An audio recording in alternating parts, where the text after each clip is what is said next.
Oh, hi Marc, vous connaissez Tommy Wiseau? Je ne crois pas avoir eu le plaisir.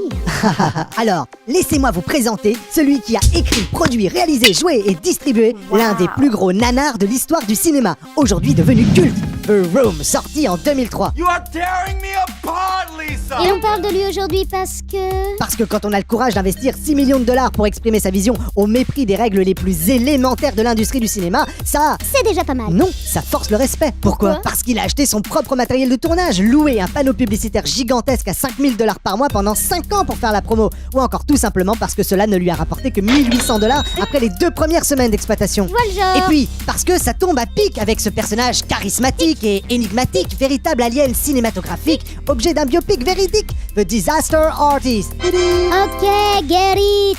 Inspiré du livre éponyme de Greg Sestero, meilleur ami de Tommy Wiseau et acteur dans The Room. Oui, le long métrage dont nous parlons aujourd'hui est produit, réalisé et interprété par James Franco, que l'on a vu dans Spider-Man 127 heures ou plus récemment dans l'excellente série The Deuce sur la naissance de l'industrie pornographique à New York. Chocolat. Alors, est-ce que The Disaster Artist donne ses lettres de noblesse au cinéma de Wiseau? Nous éclaire-t-il sur sa vision? Bref, est-ce que ça vaut le coup d'aller le voir? On vous dit tout dans la gift-histoire du film The Disaster Artist. Oh my god.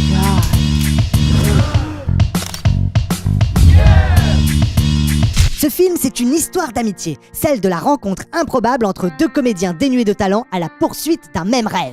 D'un côté, Greg Sestero, acteur médiocre et effacé, impressionné par le charisme de Tommy Wiseau et son jean-foutisme des conventions, son mépris du qu'en dira-t-on. De l'autre, Tommy, curieux personnage dont on ne connaît ni l'âge, Ni les origines. mais dont les réserves d'argent semblent pourtant être un puissant fond. Les deux rêvent d'Hollywood, de films, de gloire et de tapis rouge. Bien décidés à ne rien lâcher, ils partent naturellement à la conquête de Los Angeles. Mais la ville des anges est également une briseuse de rêves. Tommy et Greg vont de refus en refus, d'échec en échec, jusqu'à ce qu'un constat s'impose. Personne ne leur donnera leur chance. Tommy fait alors ce que personne ne fait, il produit son propre film. De l'écriture au tournage en passant par l'avant-première, The Disaster Artist vous invite dans les backstage d'un des pires films de tous les temps. Alors, est-ce que ça vaut le coup d'aller le voir? C'est un film qui va diviser. Tout dépendra réellement de savoir si vous faites partie de ces aficionados du film original en quête d'un idéal qui sublime l'œuvre, ou si, comme la majorité des spectateurs, Vous ne connaissiez pas The Room et alliez voir ce film, la fleur au fusil. d'un côté, on a trouvé la prestation de James Franco dans le rôle de Tommy Wiseau très réussie, et la reconstitution des quelques scènes de The Room bien exécutées.